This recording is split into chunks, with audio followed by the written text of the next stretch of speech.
yang terkasih di dalam Tuhan Yesus Kristus.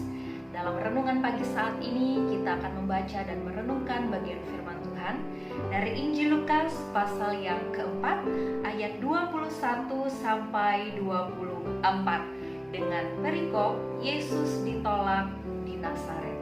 Sebelum kita membaca dan merenungkannya, mari kita berdoa.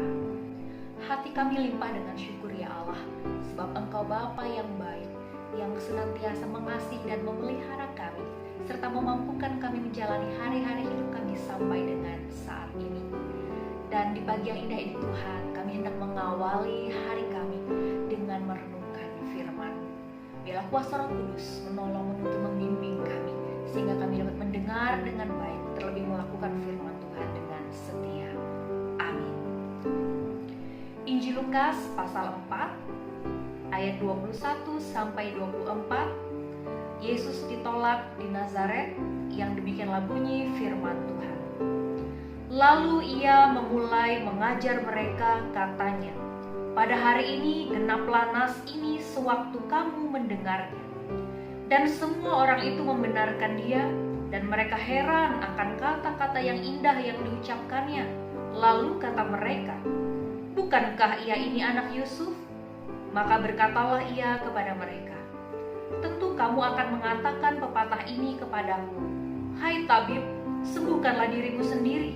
Perbuatlah di sini juga, di tempat asalmu ini, segala yang kami dengar yang telah terjadi di Kapernaum. Dan katanya lagi, aku berkata kepadamu, sesungguhnya tidak ada nabi yang dihargai di tempat asalnya. Amin. Saudara-saudari yang diberkati oleh Tuhan Yesus Kristus, Yesus pulang kampung. Dalam rangka melakukan perjalanan pulang, Yesus melintasi daerah Galilea yang luas dan juga melintasi daerah Samaria, Tirus, dan Sidon, yaitu wilayah orang-orang yang dianggap kafir. Di daerah-daerah itu, Yesus mengajar dan mereka menyambutnya dengan sukacita. Mereka memuji Dia atas apa yang Allah perbuat untuk mereka. Lalu bagaimana dengan orang-orang yang ada di kampung halamannya sendiri, di Nazaret? Pada awalnya mereka kagum atas ajaran Yesus. Namun itu hanya sebatas kagum, tapi tak merubah hati mereka untuk bertobat dan menerima Yesus sebagai juru selamat untuk membebaskan mereka dari dosa.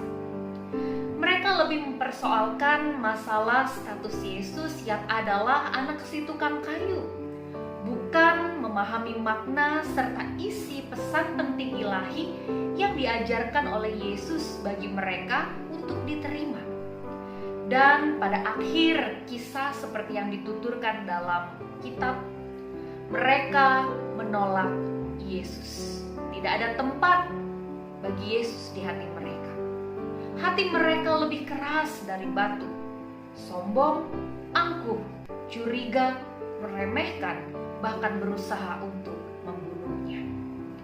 Dan Yesus mengungkapkan atas penolakan mereka, justru anugerah Allah dinyatakan bagi bangsa lain, seperti yang Allah nyatakan kepada seorang janda di Sarfat, dan juga kepada Naaman, orang Syria, orang dari bangsa lain yang dianggap sebagai bangsa kafir, namun merendahkan diri.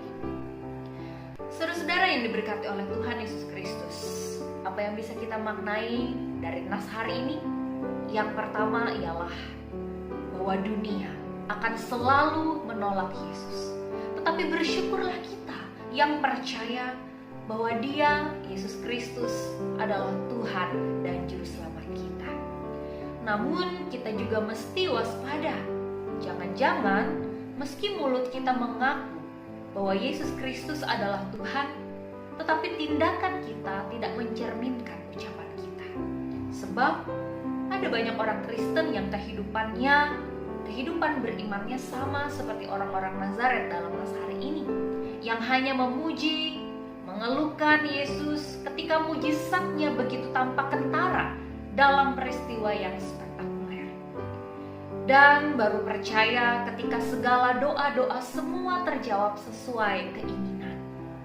Lalu Jika semua itu tidak terjadi dalam hidupnya, maka marah, kecewa, meragukan kuasa Tuhan, bahkan menganggap Tuhan tidak ada, lalu mundur dari persekutuan, hingga akhirnya tidak ada tempat lagi di hati bagi Yesus.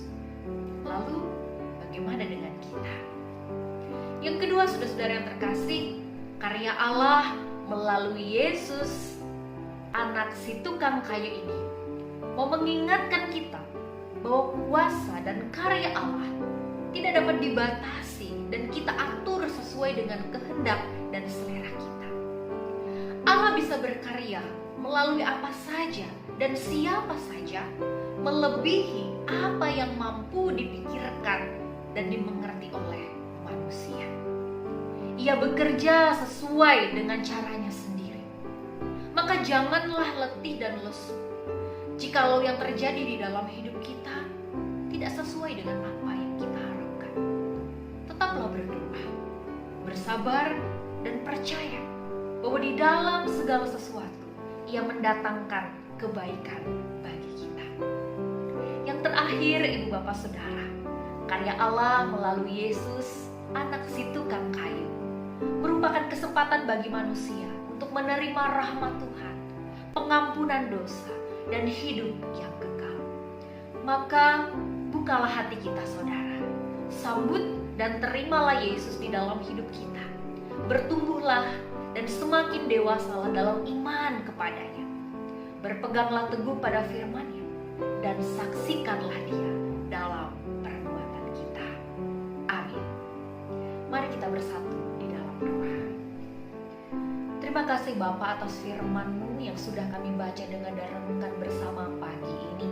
Firman-Mu Tuhan sungguh memberkati kami, dan kami mau menyerahkan kehidupan kami Tuhan, aktivitas pekerjaan dan tanggung jawab kami sepanjang hari ini dan hari-hari yang akan terus kami jalani ke depan, hanya di dalam pengasihan Tuhan Yesus Kristus, Juru Selamat